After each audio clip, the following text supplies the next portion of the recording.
ቲና የመጨረሻዋ እድሏ ከቤት መባረር ሆነ። ከቤት ከተባረረች በኋላ ወደ አቶ ተመስገን ቤት ቀጥ ብላ ነበር ሄደችው። አቶ ተመስገን በሰዓቱ እቤት ስላልነበረ ቤቱን ከፍቶ ሲገባ ቲና ተኝታ ነበር ያገኛት። ቢሆንም አንቺ ሴትዮ እኔ ቤት ምን ትሰሪያለሽ ሲላት ከቤት ተባረርኩ ነበር ያለችው። ከቤት እንደተባረረች አዝኖ የሚቀበላት ነበር የመሰላት። እሱም ግን ለማንም የሚመለስና የሚያዝን ሰው ስላላደለ በይተነሽ ውጪ እኔ ምን አገባኝ ከቤት ብትባረሪ ብሎ ጎዳና ላይ ነበር የጣላት። የመጨረሻ እድሏና የመጨረሻ ተስፋዋ ዳኒ ነበረ። ቀጥታ ወደ ዳኒ ነበር የደወለችው። ሰላም ውድና የተከበራችሁ እንደምን አላችሁ? እንግዲህ ዛሬ ትሁት ክፍል 64ን ይዤ መጥቻለሁኝ። የባለፈው ክፍል ላይ እንዳየነው ትሁት ቲናን እንደምታባራት ብትነግራትም ቲና ግን አንቺ ምን አገባሽ? አንድ የቤት ሰራተኛ እንዴት ነው ባለቤትን የሚያባረው ነበር ያለቻት። ቢሆንም ግን ትሁት እንደምትችል አሳይታታለች። አባባ እንግዲህ ካሌብን እጅግ በጣም ተቆጥተውታል። ትሁትን ስላስቀየማት ይቅርታ እንዲጠይቅ አስጠነቀቁት። እሱም ወደ ትሁት ቀጥ ብሎ ሄዶ ለተፈጸመው ነገርና ላደረኩሽ ነገር ይቅርታ አድርጊልኝ፣ ለሁሉም ነገር አንቺን መጠየቅ ነበረብኝ። እሱ ባለኝ ስሜት ተነሳስቼ መጥቼ አስቀይሜሻለሁኝ ቢላት ነገ ከዚህ በላይ ብዙ የምሰማው ነገር ስላለ የዛኔ እንዴት ልታደርገኝ ነው ነበር ያለችው። እሱም ደግሞ በፍጹም ምንም የማደርገው ነገርና እምለው ነገር የለም፣ ሁሉንም ከአንቺ መስማት ነው እንጂ የምፈልገው የማንንም ወሬ ሰምቼ አላስቀይምሽም ነበር ያላት። እሷ ደግሞ እባክህ ሂድልኝ፣ የምትፈልገው ነገር ካለ እሰራልሃለሁ ስትለው አንቺ እኮ ከዛሬ ጀምረሽ ሰራተኛ አይደለሽም ነበር ያላት። እንግዲህ ካሌብ ይሄንን ካለ በኋላ ከአጠገቤ ሂድልኝ ብላ አባረረችው። አባባም ትሁትን ቁጭ አድርገው አንቺና ካሌብ በእህትና በወንድም መቀጠል የለባችሁም ነበር ያላት። ትሁት እንግዲህ ቲና ከመጣች በኋላ በስነ ስርዓት ከቤት ውጪ ብላ ነበር ያናገረቻት። አንቺ ምንድነሽና አንድ የቤት ሰራተኛ እንዴት እኔን ያስወጣኛል ብላ ስትላት እንግዳውስ አሳይሻለሁ ብላ ፌስታሏን አምጥታ እፊቷ ላይ ነበር የወረወረችላት። ቢሆንም ግን አባባን ወደ ክላስ ሲሄዱ ተከትላ ይቅር በለኝ ብትለው አንቺን ይቅር ማለት መልሶ እዚህ ቤት ቦምብ መደበቅ ማለት ነው።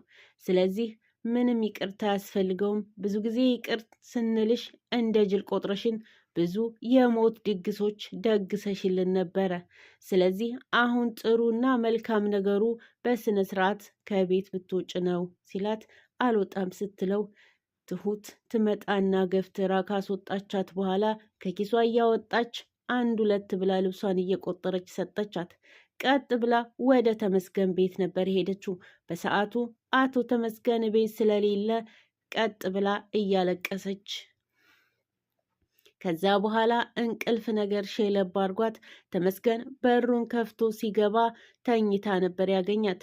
እሱም ደግሞ ምንድን ነው ምን ሁነሽ ነው ብሎ ሲላት ከቤት አባረሩኝ ብላ ስትለው እና እኔ ምን አገባኝ፣ አንቺ ከቤት ብትባረሪ ይሄን ቤት እኮ እኔ ዘግቼው የማልሄደው የሚወሰድ ንብረት ስለሌለኝ ነው እንጂ አንቺ እንደፈለግሽ ገብተሽ እንዲትወጭ አይደለም ብሎ በይተነሽ ብሎ ፌስታሏን ከያዘ በኋላ ጎዳና ላይ አውጥቶ ጣላት።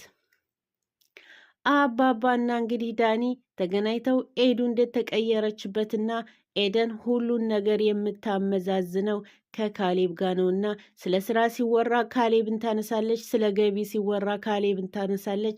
ስለዚህ እያመዛዘነችኝና እያነጻጸረችኝ ያለችው ከካሌብ ጋር ነው አላቸው። እሳቸው ምን አሉ? ሰው የሚኖረው እንደ ጎረቤቱ ሳይሆን እንደ ቤቱ ነው። ፍቃደኛ ከሆንክ ኤዱን ላናግራትና ሁሉ ነገር ይስተካከል ብለው ሲሉት አይ አባባ በቃ ይቅር፣ እኔ ሁሉን ነገር እስከምችለው ድረስ እሞክራለሁ ነበር ያሉት።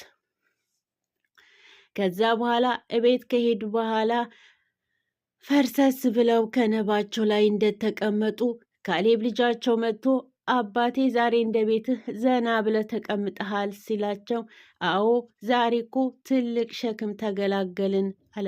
እሱም ደግሞ ምንድን ነው ሲል፣ ሚስትህን ቲናን አባረርና ሲል፣ እሰይ እንኳን ሄደች፣ አሁን እንግዲህ እኔና ትሁት እንደፈለግን እንድንቀራረብ ይረዳናል ነበር ያለው። ባባም ደግሞ አዎ ሄደች፣ እኔ ግን ደስ የሚል ሳይሆን ሚስቴን ለምን አባረራችሁ ትለናለህ ብዬ ነበረ ሲሉት፣ አይ የሰራችኝን ነገር እኔ እኮ ነኝ የማውቀው፣ ብዙ አሰቃይታኛለች፣ ብዙ አታልላኛለች ሲል፣ አሁንም ቢሆን በውጭ ሆና እንዳታታልልህ ተጠንቀቅ ብለው መከሩት።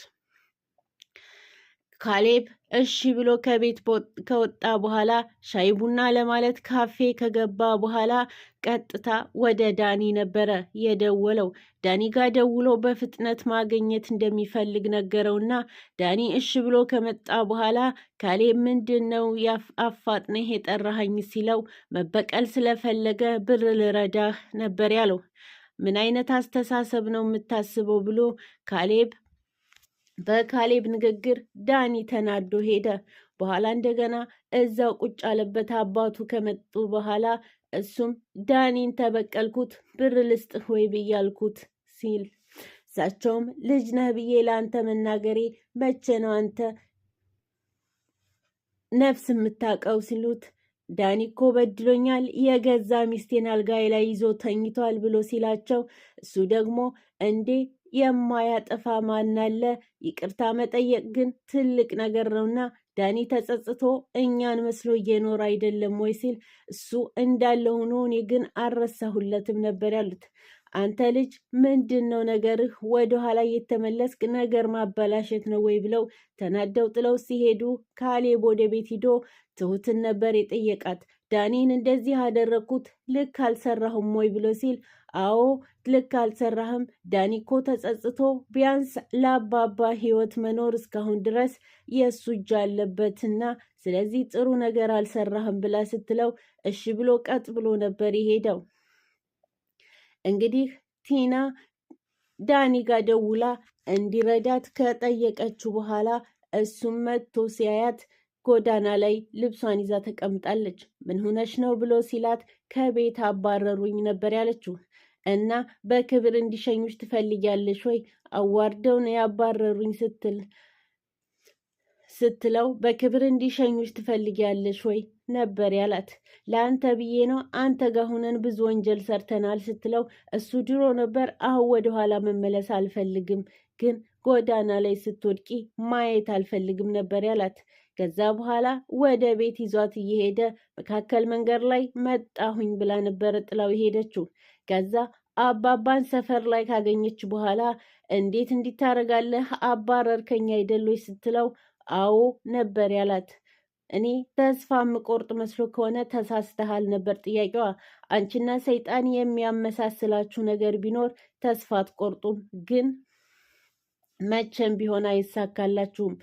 ልጅ ቢሮጥ አባቱን አይቀድም ነው ነገሩና፣ ስለዚህ አንቺ መቼም ቢሆን አይሳካልሽም። ከቤት ሳባርርሽ ሰፈር ለሰፈር አታንዣቢ፣ ልቀቂኝ ብሎ ነበር ጥሏት ሄደው። ከዛ በኋላ ወደ ዳኒ ቤት ሂደው ዳኒ ቤቱን ለቆላት፣ ቤቱን እንዲለቅላት የነገረችው ደግሞ ትሁት ነበረች። ከኤዱ ጋር እንዳትቀያየም ቤቱን ለቀህላት፣ ተወሰነ ጊዜ አንተ ወደ ሌላ ቦታ ሁን፣ እሷ ቤቱ ትኑር ብላ ስለመከረችው ዳኒ ቤቱን ጥሎላት ነበረ የሄደው። ካፌ ከተገናኙ በኋላ እዛ ቤት የማታድረው እኔ ስላለሁ ነው ወይ ብላ ስትለው አዎ ወደኋላ መመለስ አልፈልግም ነበር ያለችው። ከዛ በኋላ አንድ ነገር የዛ ቤት ሚስጥር አንድ ነገር አግኝቻለሁ ነበር ያለችው። እሱ ምንድን ነው? እዛ ቤት ያ ሚስጥር ታወቀ ማለት ቦምብ ፈነዳ ማለት ነው። እሱም ትሁት ልጅ አላት ነበር ያለችው። ዳኒ እጅግ ደነገጠ። ግን ይህን ሚስጥር አባባ እንደሚያውቁ አላወቀችም እሷ። ቲና እጅግ ተንኮለኛና ምስጥ ናት። ስለዚህ አባባ ስለሚያውቁ ምንም ነገር አትሆንም ትሁት። እሷ ግን አዲስ ነገር አገኘሁ ብላ ሳቅ በሳቁና ነበረ። እንግዲህ ይህንን ዜና ለማን እንደምትናገር በሚቀጥለው ክፍል አብረን እናያለን።